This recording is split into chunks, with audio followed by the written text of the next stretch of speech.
Chapter 4. We Make Marines. Paris Island. Your left, right, out, right, huh! The United States Marines staff sergeants were all decked out in dress blues with stacks of service ribbons on their chests. They were friendly and helpful all the while we were at the train station.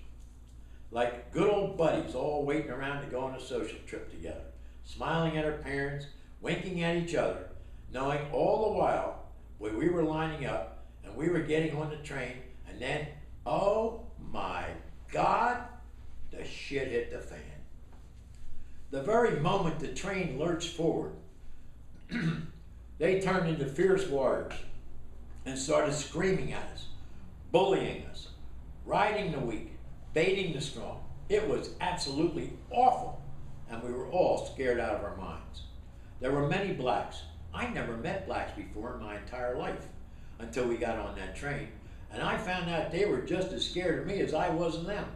And we all quieted down very quickly and became brothers in an instant for that 24-hour ride to Yamasee, South Carolina for the classic offload, warned to me by Uncle Bill and Uncle John and all the other veterans in the Marine Corps that that's what to expect on the way to PI. This bizarre recruit ceremony with real DIs at Yamasee, South Carolina is rumored to be the most feared experience in the United States Marine Corps. And I can attest, it was brutal.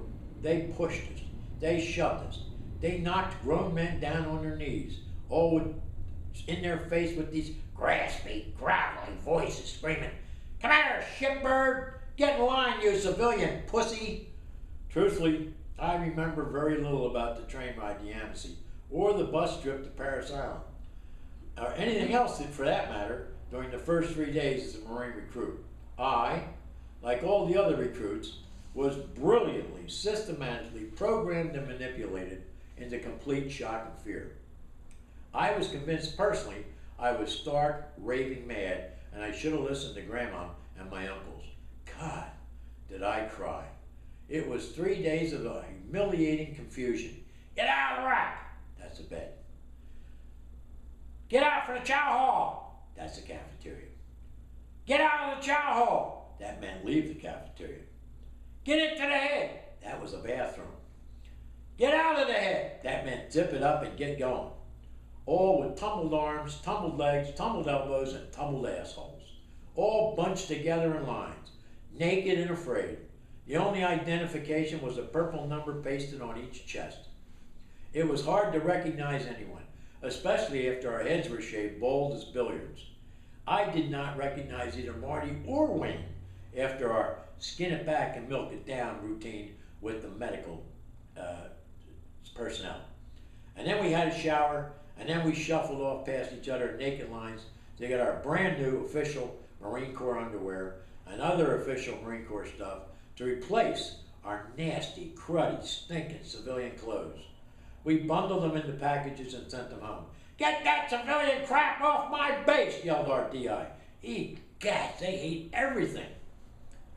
We heard constantly, "Give up your soul to Jesus, Private, because your ass belongs to the United States Marine Corps." The first week of Marine Corps Training Command is officially called Shock and Fear, and it is a well thought through training program for disorientation of civilians, designed by fire and experience to strip all ego supports and immediately replace it with ritualistic indoctrination that is absolutely necessary to be becoming an American warrior. All recruits must complete a total transformation from a spoiled, nasty, cruddy civilian pussy into a fully functioning, prideful member of a military unit. Marine recruits are changed dramatically from admitting out loud that they were the lowest scumbags on the face of the earth to finally, after a while, admitting they are superior human beings in a fiercely bonded unit called a fighting force. We were committed to a dramatic change from a civilian shitbird to a United States Marine warrior, ready to die for our country without question, without cause, and without excuse. Most important, all Marines learn quickly our well-known courageous family history is based on fact, not rumor, and we are sworn to take care of each other in battle and we will never leave each other behind. That was a perfect fit for me. I belonged. I was hooked. And as a personal note, for the past several years since I returned home from Africa, 7 years, I personally visited and witnessed today's Paris Island recruit training as an invited guest. They have old DIs come down for reunions. Today's DIs go real easy on the creative foul language that I just used. That was very common in our day when I was serving there. So out of respect for the Marine Corps and your own dainty civilian ears, I'll go easy on the language as small as possible for the rest of the story. You'll have to use your imagination. DIs strive to instantly abolish all thoughts of any previous civilian impression of any warrior grandeur. As expected, my DIs were the most fearsome warriors I ever imagined. I still remember their full first names, middle names, and last names. And for them, being scary was the ordinary order of the day. No exaggeration. I cried every night as soon as the lights went out for 3 whole nights. On the 4th night, I heard the others crying in the squad bay, which is a Marine Corps name for a long open room lined with enough bunks to house about 80 men. We called the entire building a barracks. But when I heard the others cry, that did it. I suddenly realized everyone else was just as scared as me. I had my first great aha moment. What the hell? I had survived my mother's death, my brother Jimmy, my uncles, the St. Joe's nuns, my pop, my stepmother, summer school, the Oblates of St. Francis de Sales at North Catholic, and my Aunt Bert. Suddenly I realized this Marine Corps thing was going to be a walk in the park. And from that moment onward, it was all about learning to become a competent member of my brand new family. I finally belonged somewhere. I finally belonged to a real first class American family.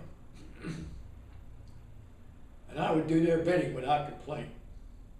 I could care less whatever name anyone called me. From then on, they would call me a United States Marine.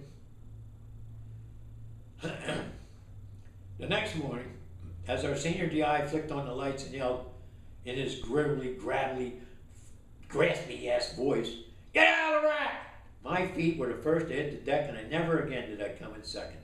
"What are you smiling at, Private Little? Do you love me?" "No, sir," grinning from ear to ear. "Then wipe that stupid smile off your ugly face, you shitbird." "Yes, sir," grinning even more broadly. They kept yelling and hassling, and I kept smiling for the next 13 weeks.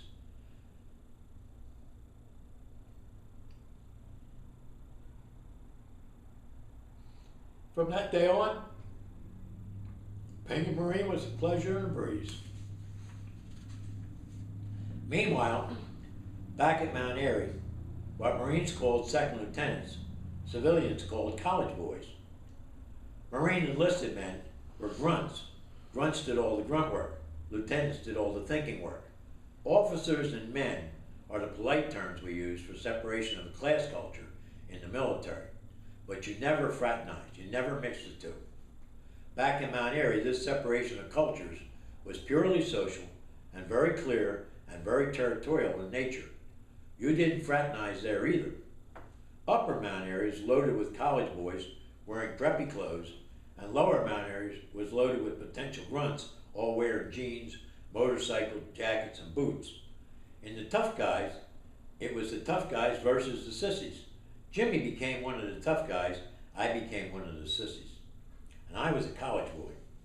However, interestingly enough, being a sissy was the exact reason I was the first one picked by my DI as a squad leader during the first week of training in our brand new recruit platoon. At the end of the first week, a graspy, gravelly voice screamed at our haphazardly assembled platoon standing in the street in front of the barracks, "Who in this god-awful mob is over age 21? A tentative hand arose. Our DI pointed, "Congratulations, turd. You're now the platoon section leader.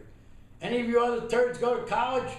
"Yes, sir," my hand tentatively raised. "You're the first squad leader and assistant section leader," pointing his finger directly at me. "What's your name, turd?" "Private Little, sir." "Little? If he screws up, you get the blame. You got it? Yes, sir, sir. Back in Mount Airy, when I left for Paris Island, Jimmy was a pain in the ass little high school kid, but now was totally on his own making friends. He'd already become a famous character because he was a great athlete and he could fight like hell. I can personally attest to that. Stories became legend about Jimmy's fights. He developed a reputation as one tough kid, both at North Catholic and around the neighborhood at Holy Cross. On the other side of Mount Airy was another great athlete and a really tough kid, a police athletic league wrestler. His name was Dickie. He was from the Walters family. We all knew the Walters family by reputation. There seemed like a small army of them. Most prominent, of course, was Dickie, a friendly, always grinning, enthusiastic, and extremely naive, gentle kind of guy, except when it came to hands-on fighting. Man, he could fight, and would fight any man for any reason. Nobody in his right mind fooled with Dickie. Jimmy could fight. Nobody in their right mind fooled with Jimmy. Jimmy and Dickie heard about each other's fighting exploits, and one fine day, they met each other at the sweet shop. And like territorial bulls, they circled. They launched into a spectacularly vicious fight. Dickie won. Typical of warriors standing in the pecking order, Jimmy took second, and they became good friends. Afterward, and they hung out in the back room, which was the exclusive territorial hangout for the tough guys in jeans and motorcycle boots. There was a pinball machine in the back room with wooden booths lining the walls, where all the tough guys could carve their names of their love interests while making verbal threats at each other while drinking Coca-Cola and smoking cigarettes. I can't remember many girls hanging around the sweet shop. It reeked of nicotine and badass. However,